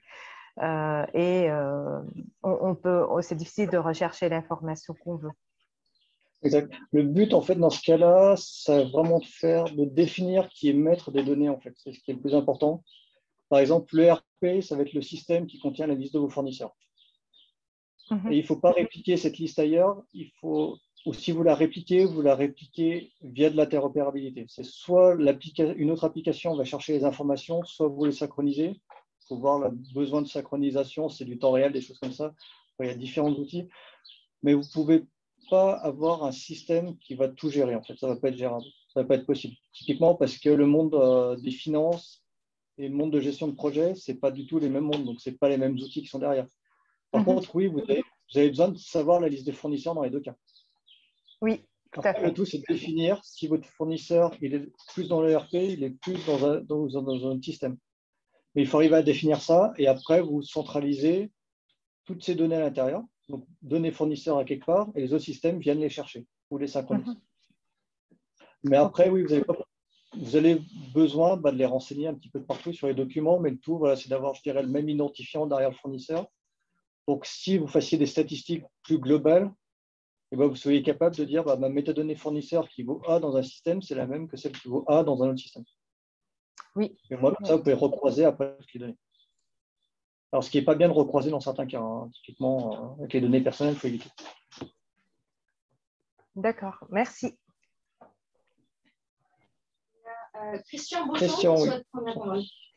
Oui, juste pour la question à laquelle tu viens de répondre, la notion de hub de données ou de master data management, c'est des choses que vous mettez en place justement pour résoudre ce type de problème? Oui, on commence à les mettre en place. Alors, c'est pas évident à mettre en place. Mais tout de suite, il faut vraiment un gros hub pour le faire. Et surtout, c'est plus une question, je dirais, presque politique, de savoir où est la donnée, qui est vraiment maître de la donnée, et après de la diffuser. Donc ça, il y a des outils après pour aller chercher les données. Hein. C'est des outils qui dérivent en fait du monde de l'ETL notamment, qui permettent d'aller chercher de la donnée et de la synchroniser avec des applications. Mais tu as des clients où ils ont vraiment décidé de tout mettre dans le hub principal et puis après de tout mapper dessus? Pas encore, ça fait peur à tout le monde. C'est compliqué. Hein. Ouais, c'est compliqué. En fait, définir qui est maître de la donnée, c'est vraiment un problème. Sur un fournisseur, c'est un cas simple, je dirais. Il y a des cas beaucoup plus compliqués, quoi. Parce qu'il y a des cas où il y a des choses qui se croisent, il n'y a pas les mêmes infos à gauche et à droite. Ouais, et puis tes applis legacy, elles n'ont pas forcément la possibilité de se connecter sur des référentiels externes. Voilà, des applications qui ont 20 ans, qui n'ont pas d'API, qui ne sont pas connectables à d'autres systèmes. Même des plus récentes, hein. Même des plus récentes. Oui. Et même des gros ERP qui ne sont pas très interopérables et du coup, on n'arrive pas à sortir les données non plus. Donc, c'est gênant. Ou on les sort à des coûts tellement importants qu'on a tendance à dupliquer à côté parce que ça revient moins cher en fait. Il y a ce coût, il y a cette chose-là à prendre en compte aussi, finalement, c'est le coût, hein, tout simplement. Il ne vaut pas mieux copier et puis mettre à jour manuellement de temps en temps plutôt que d'aller essayer de tout synchroniser de partout. Voilà, c'est des choses à voir aussi. Ouais. Encore une fois, ce n'est pas intervenir, c'est pas forcément une question technique parce que les outils, il existe les technologies, donc ça, on sait faire. C'est une question humaine. C'est la question de savoir que à niveau d'entreprise, on sache à qui appartiennent les données, qui sont les responsables des données et qui va prendre les rôles des stewards, des surveillants de la donnée. Lorsque ça c'est clair, et ça c'est extrêmement difficile, c'est extrêmement difficile, et lorsque aussi on met en place, on définit une sémantique, qu'est-ce que ça veut dire, en fait, déterminer la terminologie de l'entreprise et être sûr qu'on parle un langage commun. Lorsque tout ça, on arrive à plus ou moins arriver à un consensus, on est en mesure de faire. Mais ça c'est aussi, comme vous disiez tout à l'heure, il faut être très, très clair par rapport à la roadmap. Comment on va faire les choses de manière technique, technologique, mais de manière par rapport au métier. Oui, il faut arriver à concilier les deux. Qui sont très, très, très coûteuses et où il y a une énorme une partie très importante de la gestion du changement. Oui, maintenant, on a les outils qui vont bien. C'est vrai, comme disait Christian, quand on a des vieux outils, ce n'est pas forcément évident, donc il y a des choses à remplacer. Mais oui, il y a des cycles, un ERP, vous ne le remplacez pas tous les 5 ans, hein, on va se le cacher. Donc, si vous l'avez depuis 10 ans et qu'il fonctionne et que tout le monde y est habitué, au mieux, vous allez faire une mise à jour. Et encore, c'est parce que si le produit n'est pas supporté, sinon vous allez peut-être le garder parce que les gens qui travaillent depuis 10 ans dessus, ils n'ont pas envie de le changer non plus. Mais ça pose un certain nombre de problèmes d'interopérabilité, des choses comme ça. Donc après, il y a d'autres techniques. Techniquement, on arrive à faire des choses quand même, mais ça a des coûts, les techniques sont beaucoup plus complexes. Maintenant, en 2020, je dirais même peut-être depuis 2015 ou un peu avant, vraiment les systèmes sont très interopérables maintenant, donc c'est vrai que c'est beaucoup plus ouvert qu'avant. Il y a un certain nombre de normes, de techniques d'interopérabilité qui sont sorties, c'est vrai que c'est bien. C'est un peu le mouvement cloud aussi qui a ouvert ça, donc ça facilite les choses. D'ici 5-10 ans, ça va être plus facile. Voilà, il y a des choses qui sont encore en cours, et oui, il faut patienter un petit peu. Pour l'instant, on copie, quoi. Mais typiquement, ce que vous disiez, c'est définir une liste de types documentaires dans une entreprise. C'est quasiment impossible, parce que par service, ils ont des typologies différentes. Et puis le service A n'a pas envie de voir les typologies du service B, parce que ça ne regarde pas. Et c'est vrai que c'est très, très complexe à mettre en place. Donc de parler de qui émettre d'une donnée après, on n'arrive pas à définir un type de document. Unifier tout ça, c'est péché, parce que chacun fait son truc à sa manière. Et c'est toi qui dois changer ou c'est moi? C'est pour ça que je vous disais tout à l'heure, vraiment de gérer les documents de travail presque tels quels, de les laisser en tant que fichier en fait, et d'avoir un peu un historique dessus, de versionner les choses, d'avoir des versions sur les documents, c'est des choses qui sont automatisées maintenant, mais pas d'aller catégoriser les documents, parce que c'est peut-être un peu tôt en fait pour que tout le monde comprenne, et puis peut-être qu'un service va avoir un type A qui va être le type B chez un autre service, mais en fait c'est le même, juste avec des appellations un tout petit peu différentes. Donc quand ils recherchent, ça ne va pas les aider, parce qu'en fait ils ne vont pas retrouver les choses. Donc, voilà. Et de faire cette partie-là quand on peut le faire, donc c'est-à-dire au moment où on est plus dans la GED, où là on peut typer parce qu'on a beaucoup moins de documents, et normalement on arrive à définir des choses plus communes. Mais c'est bien un gros travail.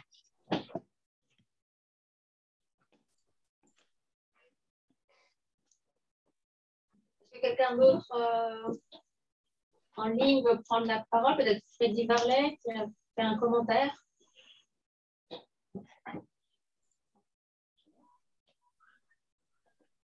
Il est plus là. Super. Et oui, juste pour rebondir sur. pour rebondir sur.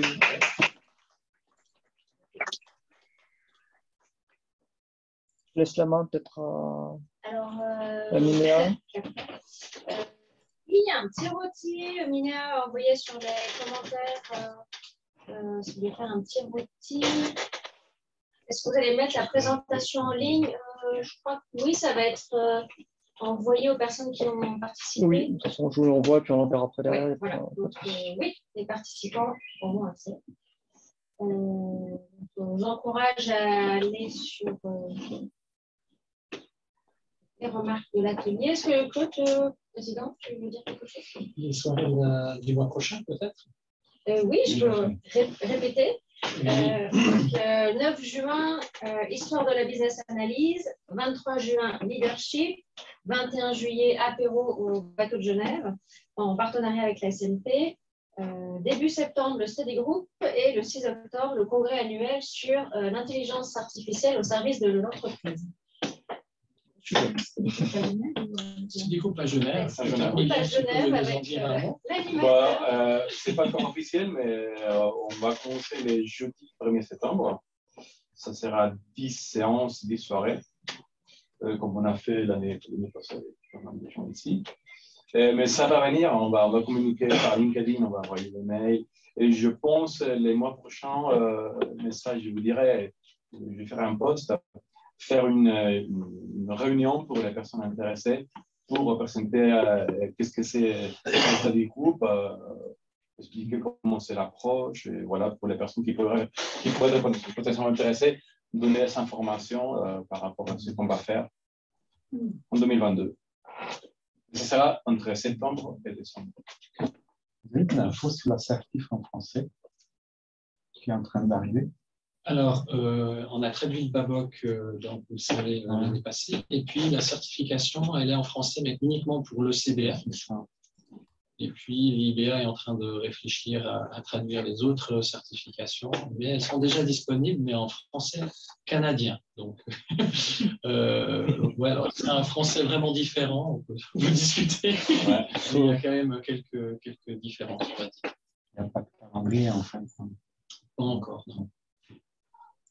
Alors, si jamais il y a le BABOC 4 qui a été initié par l'IBA, ce n'est pas officiel, c'est juste initié. Donc, on va avoir enfin, d'ici 2-3 ans, une nouvelle version du BABOC. Mais voilà, le BABOC, c'est notre livre de référence. Hein. Business Analysis, Body of Knowledge. Voilà.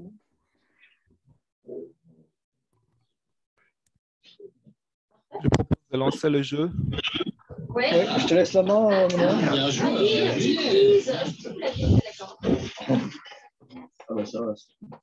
Si vous voulez jouer en présentiel, il faut sortir vos Natel. Ah oui. Tu peux faire sur smartphone. Sur vos smartphones, en fait. Par contre, du coup, comment on peut voir le lien? Le lien, ça va être plus compliqué. Le site, c'était sur un site. C'est quoi? Quiz. Ouais, c'est Rôti Express, il l'a mis dans le chat. Non, Rôti Express, c'est le sondage, en fait. On a le truc. Je suis d'accord. Pour le quiz, le lien, c'est quel site? Oui, j'ai déjà envoyé, je vais le renvoyer maintenant. Alors, on ne voit pas forcément. Là, vous le ouais, voyez. On ne voit pas l'écran, c'est pour ça. Ah, vous ne voyez pas l'écran? Peut-être c'est bien que tu n'as pas l'écran. Il faut que je partage mon écran, qu'il partage celui d'un. Alors, je vous mets dans, pour ceux qui sont connectés sur Zoom, même en présentiel, j'ai mis l'URL dans le chat. Mais pour les autres, il faudrait. Parce que les gens ne sont pas sur leur ordi là. Donc, Alors, non, toujours pas. Hein. Mais on Mais t'écoute. non, on peut dire. J'arrive pas à transférer l'écran. Je l'ai sur la tablette, l'écran. Mais... Je peux l'écrire, mais il faut juste. Ouais, en ligne, il voit l'écran, mais ouais, c'est en présentiel qu'il ne le voit pas. Est-ce que vous l'avez sur la tablette? Ouais, je pense que vous n'arrivez pas à le voir. Sinon, l'adresse, elle est assez facile, je peux vous l'appeler. C'est app.quizwizard.com. Bon, quand même, /play. Bon, ça devient compliqué.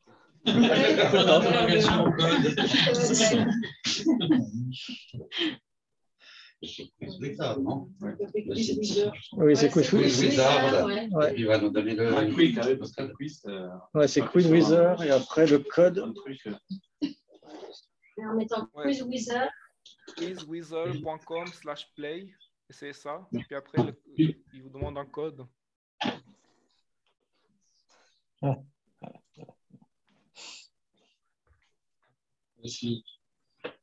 Vous avez réussi ou pas?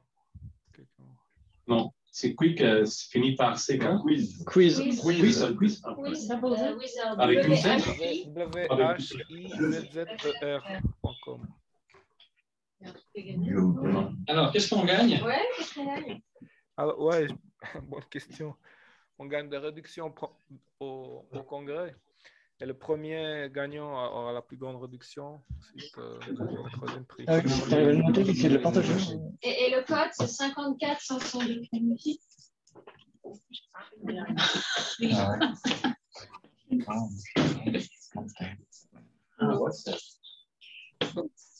Le présentiel, les moments les plus compliqués. 54 502. Voilà.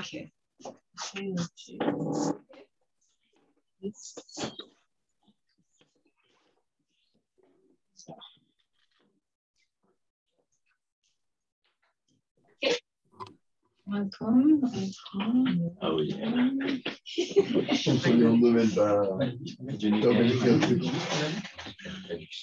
Here we go.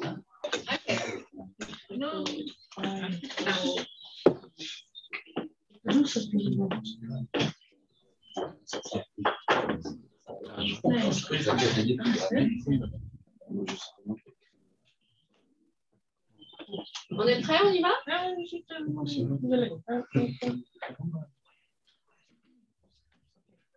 Alors, je lance ou pas? Il y a 14 personnes. Oui. Ok, c'est bon. Il y a toujours des gens qui sont en train de rejoindre. Mais...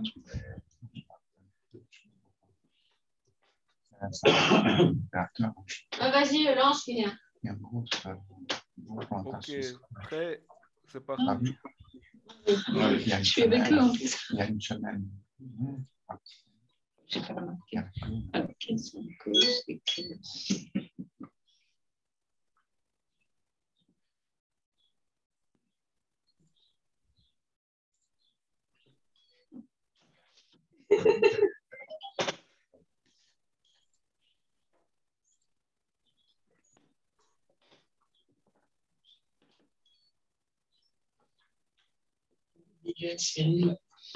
Vera, le mec s'en avance. Vera qui est en tête. Ouais, c'est Vera qui est en tête.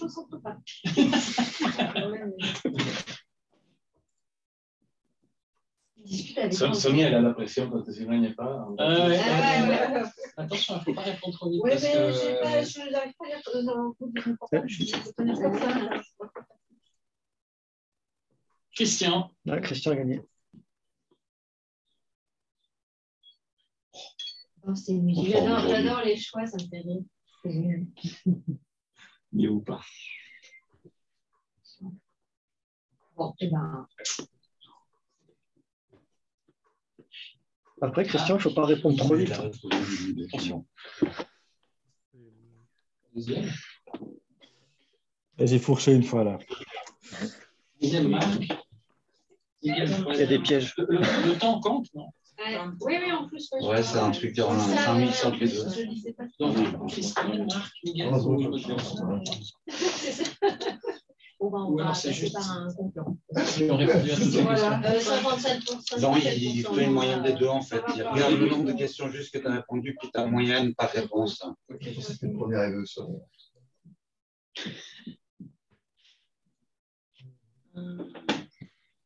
Il y a le temps qui intervient. Ouais. Christian, Marc et Miguel. Ouais. Ouais, Christian, en 34 secondes. Hein. Oui, Christian, il triche un peu. Ah oui. Moi, j'ai une souris. Ah, c'est la triche. Ah oui, aussi, il triche, il est une souris. La prochaine fois, c'est avec les dents. Hein. Là, c'est plus globe que boc. Ouais, voilà. Okay. Tout le monde a fini du coup. Voilà. Bravo. Alors, vous ne voyez pas à l'écran, mais en fait, c'est Christian, Marc et Miguel. 1, 2, 3. Wow. Bravo. Est-ce que j'ai gagné 5 jours de consulting avec Sio? 5. Tu me les échanges contre Christian. 5 licences M-Files. Oui, voilà, exactement. Voilà, Christian qui fait partie de mes concurrents directs en formation. Ah, c'est ça. Où je lui vends sa solution des moments, hein, mais parce que c'est la bonne solution qui s'adapte. Hein, voilà.